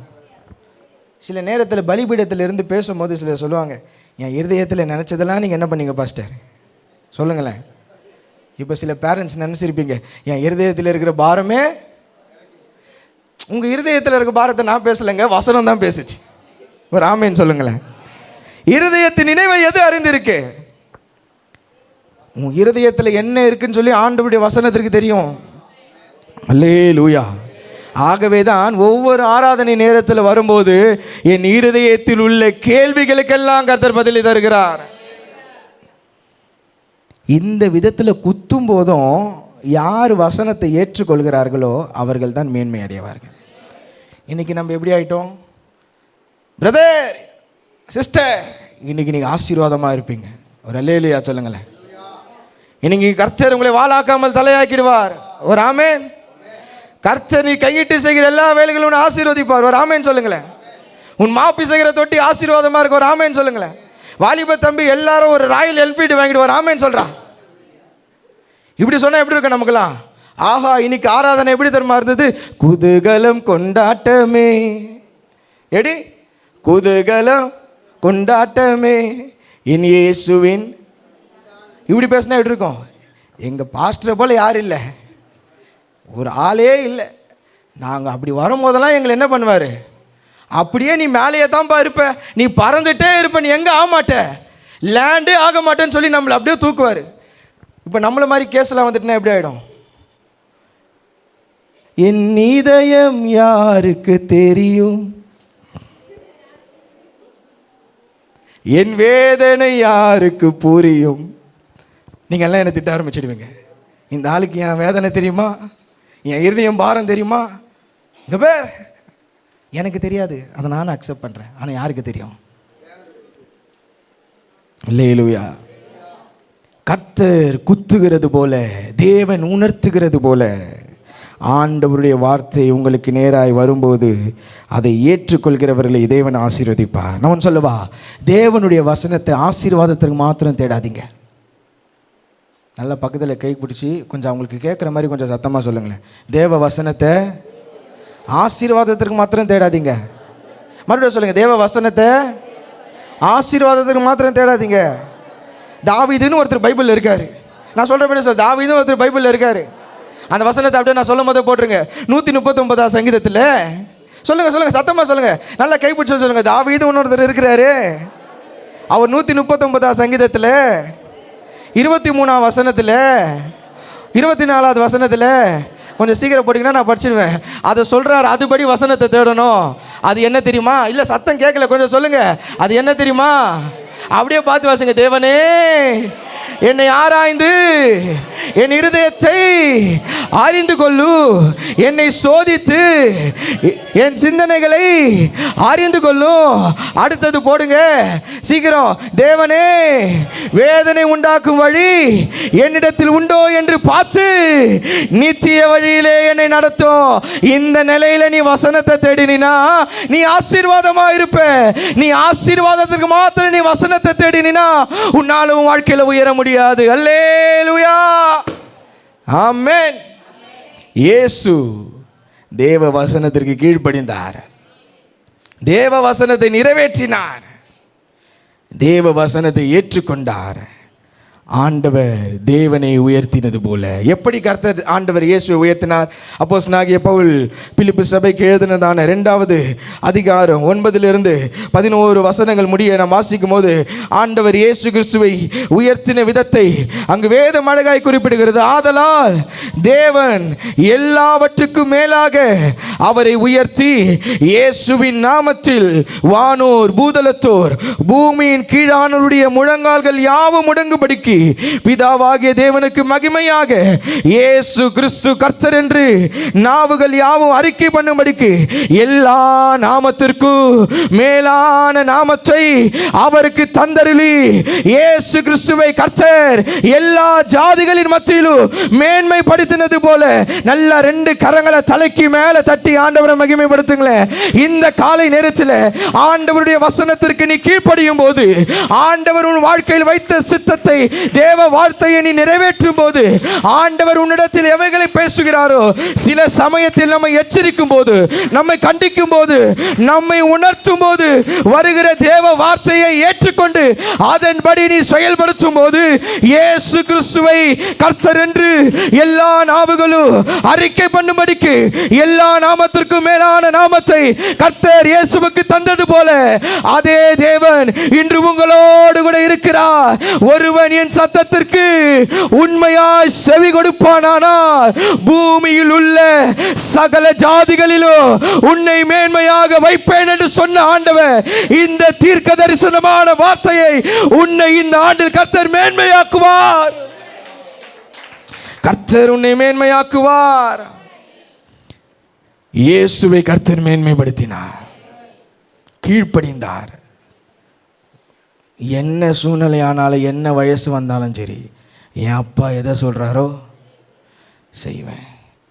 வார்த்தையை நிறைவேற்றினார். இன்னைக்கு உங்கள் வாழ்க்கையில் தேவ வார்த்தை, தேவ சித்தத்தை நிறைவேற்றுங்க. வார்த்தையை ஏற்றுக்கொண்டார். என்கிட்ட கர்த்தர் என்ன பேசினாலும் நான் ஏற்றுப்பேன். எத்தனை பேர் உண்மையாக சொல்கிறீங்க? என்னை கண்டித்தாலும் சரி,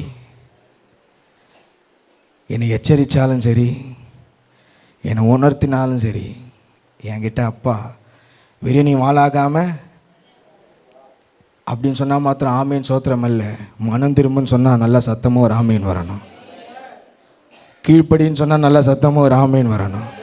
இந்த நிலையில் யார் தன்னுடைய வாழ்க்கையை அர்ப்பணிக்கிறார்களோ அவர்களை கர்த்தர் இயேசுவை உயர்த்தினது போல, எப்படி நம்ம பாடினோமே, அவர் நாமம் இயேசு கிறிஸ்து வானத்திலும் பூமியிலும் வல்லமையான ஒரு நாமத்தை உடைய கர்த்தர். நம்ம எல்லாம் எழுந்து நின்றவர்களாக அந்த பாடலில் ஒரு சில வரிகளை மாத்திரம் பாடி ஆண்டவருடைய சமூகத்தில் எப்படி இயேசு உயர்த்தப்பட்டாரோ அதே போல் இந்த ஆராதனையில் இந்த மாதத்தினுடைய இந்த 2வது வாரம் கர்த்தருடைய சமூகத்தில் வந்திருக்கிற உங்களையும் கர்த்தர் ஆசீர்வதித்து உங்களை உயர்த்த ஆண்டவர் வல்லவர். இயேசுவை மேன்மைப்படுத்தினது போல உங்களை கர்த்தர் மேன்மைப்படுத்துவார். நல்ல கண்ணை மூடி ஒரு ஜெப சிந்தையோடு கூட இருங்களேன். ஹல்லேலூயா.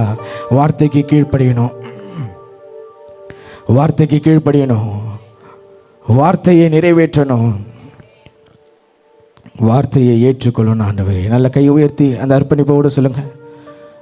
எந்த நிலையானாலும் வார்த்தைக்கு கீழ்ப்படுகிறவர்களா எங்களை கர்த்தர் நீர் மாற்றுவீராக. நல்ல கை தட்டி இன்னைக்கு எப்படி இயேசுவை தேவன் உயர்த்தினாரோ, இயேசுவை தேவன் மகிமைப்படுத்தினாரோ, அதே கர்த்தர் உங்களோடு கூட இருக்கிறார். உங்களையும் கர்த்தர் ஆசீர்வதிப்பார். நீங்களும் மேன்மை அடைவீர்கள். வானத்திலும் இந்த பூமியிலும் வல்லமையான ஒரு நாமம் உண்டு. வானத்திலும் இந்த பூமியிலும் வல்லமையான ஒரு நாமம் உண்டு. மனுஷருக்குள்ளே நல்ல நல்ல சத்தம் கேட்கிட்டோமே. வேறொரு போதாது நல்ல வாய் திறந்து மனுஷருக்குள்ளே வேறொரு நல்ல தலைக்கு மேல கைதட்டி அவர் நாம சொல்லுங்க. அவர் நாம